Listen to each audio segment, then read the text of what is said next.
Bonjour et bienvenue. On va partir ensemble pour un petit voyage au cœur de l'aquarelle. L'idée, c'est d'explorer comment on peut maîtriser l'eau et les pigments pour donner vie à de superbes créations. Alors, qu'est-ce qui rend l'aquarelle si spéciale? C'est vraiment cette danse unique entre ce qu'on contrôle et ce qu'on laisse faire. La lumière, elle traverse la peinture pour venir illuminer le papier en dessous. Ça crée une clarté, une luminosité qu'on ne retrouve nulle part ailleurs. C'est une technique qui récompense à la fois l'audace et la délicatesse. Bon, allez, on plonge dans le vif du sujet. Avant de commencer à peindre, il faut préparer son matériel. Mais pas de panique, hein. Le but, c'est pas de tout acheter, mais de choisir les bons outils pour démarrer sur de bonnes bases. Le papier, c'est absolument crucial. C'est la fondation de votre œuvre. Au début, le choix est assez simple. Le papier 100% coton, c'est le top. Il pardonne plus facilement les erreurs et il permet de travailler l'eau plus longtemps. La cellulose, de son côté, est parfaite pour s'entraîner sans se ruiner. Un petit conseil, commencez avec la cellulose pour tous vos exercices et gardez une belle feuille de coton pour votre première vraie peinture. Vous allez sentir la différence tout de suite. On passe au pinceau, on peut vite se sentir un peu perdu face à tout ce choix, mais en réalité 3, ça suffit amplement pour commencer. D'abord, le pinceau à la vie, qu'on appelle aussi mouilleur, c'est l'outil parfait pour les grands ciels, les fonds.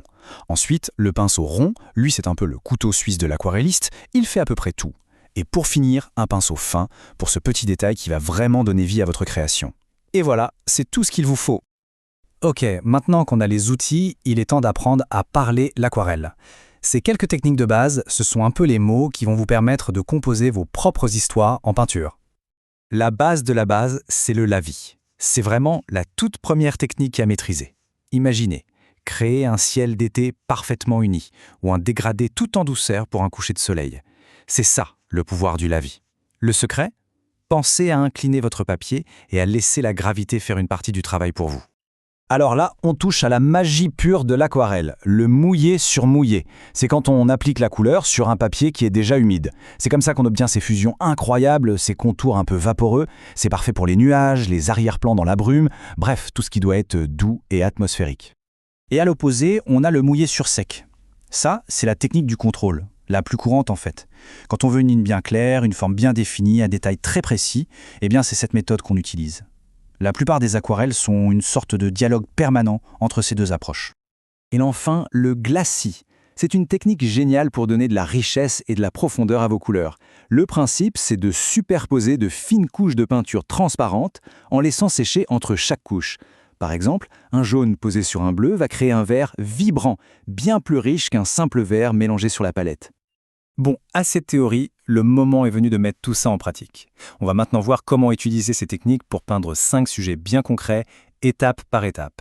C'est là que l'aventure commence pour de bon. On commence en douceur avec une rose. D'abord, on esquisse la forme, mais très légèrement, hein.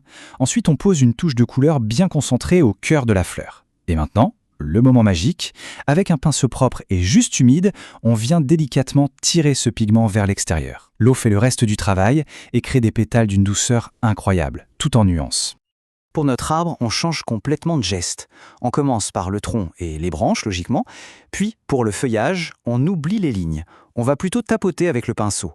On prend un mélange de vert, un peu de jaune peut-être, et hop, on tapote pour suggérer la masse des feuilles. L'astuce, c'est de laisser des petits trous de lumière, des respirations dans le feuillage. Ça va lui donner du volume et de la vie. Allez, direction la Provence avec ce champ de lavande. Ici, on va combiner les techniques. Pour le ciel, on va faire du mouillé sur mouillé pour cet effet tout doux, un peu diffus. On humidifie le haut du papier, on pose le bleu et on le laisse fuser tranquillement. Pour les rangées de lavande, on pense perspective. Celles qui sont au loin sont claires et un peu floues, alors que celles qui sont devant sont plus foncées, plus nettes. C'est ce contraste qui va créer la profondeur. Une charmante maison fleurie, c'est un super exercice de superposition où on va construire la peinture couche par couche. On commence par les grandes surfaces, les murs, le toit, avec des couleurs assez claires. On laisse bien sécher, ça c'est vraiment essentiel. Et puis on revient pour ajouter les détails, les touches de couleurs vives pour les fleurs, les volets et surtout l'ombre sous le toit. C'est elle qui va donner tout son volume et son réalisme à la maison. Et pour finir, le défi, un portrait d'animal. Ici, la clé, c'est de ne surtout pas essayer de peindre chaque poil. D'abord, le dessin de base doit être vraiment précis. Ensuite, on attaque par les yeux. C'est le plus important. On peint la pupille, l'iris, mais attention, on laisse un minuscule point de papier blanc. C'est ce petit reflet de lumière qui va donner vie au regard. Pour le pelage, on travaille par zone d'ombre et de lumière avec des lavis et on suggère la texture avec quelques touches de pinceau presque sec. C'est vraiment l'art de la suggestion. Une fleur délicate? Un arbre majestueux? Le paysage de vos dernières vacances? Après avoir vu ces quelques exemples, la question se pose. Par quoi allez-vous commencer cette formidable aventure? Et voilà, les bases sont posées. Mais bien sûr, le voyage ne fait que commencer. Pour finir, j'aimerais vous donner quelques conseils clés pour vous accompagner sur ce chemin, pour progresser et surtout pour prendre du plaisir. Retenez bien ces quelques points. Soyez patient, l'aquarelle sèche quand elle en a envie, pas forcément quand on veut. Osez utiliser beaucoup d'eau, jouez avec elle, c'est vraiment là que la magie opère. Expérimentez sans arrêt, c'est comme ça qu'on finit par trouver son propre style. Et surtout, pratiquez. Un petit peu, mais souvent, c'est la seule et unique clé du progrès. Et c'est vraiment le mot de la fin. Le but ultime, ce n'est pas de faire une œuvre parfaite, c'est de trouver de la joie dans le processus, dans cette fameuse danse entre l'eau, les couleurs et soi-même. Alors, à vos pinceaux!